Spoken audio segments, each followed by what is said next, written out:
En prenant mon temps, première chose, parce que c'était une expérience tout à fait nouvelle et unique, et je ne pouvais pas m'engager dans une telle œuvre dont je pressentais qu'elle pouvait engager l'Église, pas simplement moi, pas simplement le diocèse de Beauvais, mais l'Église de France et d'une certaine manière aussi l'Église universelle. Alors j'ai pris mon temps. Le deuxième point, c'est que j'ai voulu m'assurer de comprendre au mieux, bien que non compétent dans cette affaire-là, la conclusion finale du Comité médical international de Lourdes, qui déclare que dans l'état actuel des connaissances scientifiques, la guérison de sœur Bernadette est inexplicable. C'est un élément de fait et en même temps un élément solide. J'ai pris en compte également le fait que cette guérison était intervenue dans le contexte d'un pèlerinage. Elle n'était pas intervenue à Lourdes, mais dans le prolongement immédiat de Lourdes, le 11 juillet 2008, et alors que sœur Bernadette portait encore en elle le souvenir, la mémoire de ce qu'elle avait vécu pendant ce pèlerinage, où elle avait été touchée par un certain nombre de démarches qu'elle avait suivies simplement et sans rien demander pour elle-même. Et puis le troisième point qui m'a préoccupé, enfin sur lequel je me suis appuyé, c'est la conviction de foi, pour le coup, que ces deux événements n'étaient pas sans rapport l'un avec l'autre. Hein. Une guérison inexplicable et un pèlerinage, une démarche de foi. Une démarche de foi en un Dieu qui est un Dieu vivant, aimant l'être humain et voulant le lui manifester encore aujourd'hui de multiples manières, mais possiblement par un miracle. Et donc, ce sont ces trois éléments qui ont joué et qui m'ont amené à considérer qu'il y avait là un signe de Dieu et un miracle. En même temps, quatrième et dernier élément, mais qui m'est tout à fait personnel, c'est que j'ai voulu demander au Seigneur qu'il me donne un signe, et en fait, je lui en ai demandé deux, et il y a répondu, pour m'assurer que dans cette affaire-là, je n'agissais pas seulement de moi-même, mais quelque part, je pouvais m'assurer en conscience et dans la foi qu'il était présent.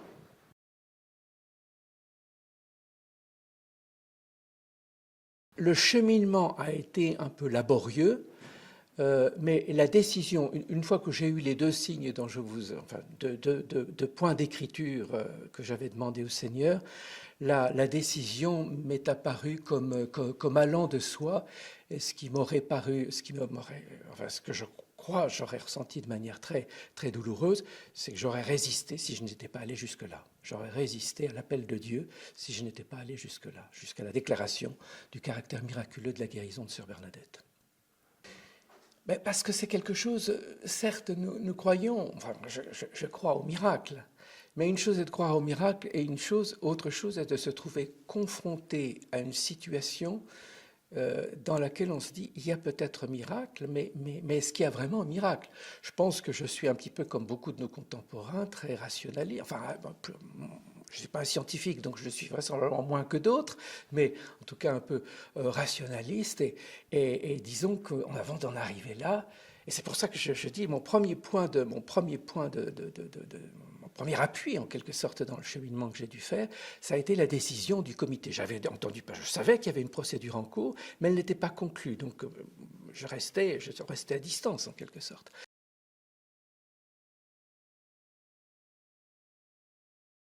Quand elle a été conclue, quand la procédure médicale a été conclue avec la déclaration du Comité médical international le 18 novembre 2016, là, il y avait un élément qui montrait qu'à la fois au plan médical, il y avait eu des examens et on en était arrivé. Le caractère inexplicable, et en même temps on n'avait pas tout dit de l'événement, parce que cette femme, elle était malade, elle est guérie, donc qu'est-ce qu'il y a? Alors soit on pense que la vie n'a pas de sens, et donc une guérison n'a pas de sens, ou bien alors on pense qu'il y a un sens, sauf que ce sens, il ne s'impose pas. Il s'offre en quelque sorte à nous, mais voudrais-je le comprendre? Et pour le comprendre, il faut que j'emploie les bons outils en quelque sorte moi-même, pour essayer de le comprendre et de l'interpréter, moi, dans la foi qui est la mienne de chrétien catholique et dans la charge qui m'est confiée d'évêque du diocèse de Beauvais. Et alors tout ça se mêlant me donne ensuite cette capacité et je crois ce devoir d'en arriver à une déclaration aussi officielle que ce mandement que j'ai produit pour déclarer le caractère inexplicable et le caractère miraculeux de cette guérison.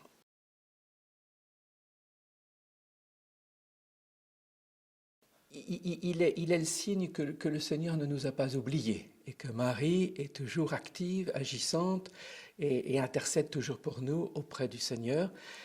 Et donc, ce miracle est d'abord le signe de cette présence aimante, agissante, proche de Dieu dans nos vies concrètes et surtout, y compris en tout cas dans les éléments douloureux, éprouvants de nos existences. Et donc il est un appel, c'est un signe de Dieu, mais c'est un appel de Dieu à persévérer dans la confiance et dans la fidélité.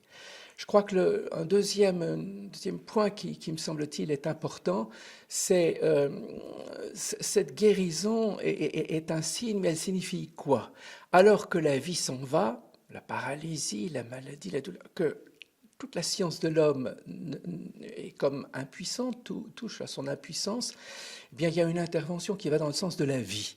Et il me semble que si Dieu parle, il nous dit « je suis du côté de la vie ». Et je vous demande de respecter la vie, puisque moi-même, quand vous n'êtes plus capable de la servir, de guérir, eh bien, je suis encore là. Je suis encore là. Donc, il me semble que le Seigneur, à la fois, nous dit qu'il est du côté de la vie, qu'il, lui, respecte encore la vie, même quand, au regard des hommes, elle perd figure humaine.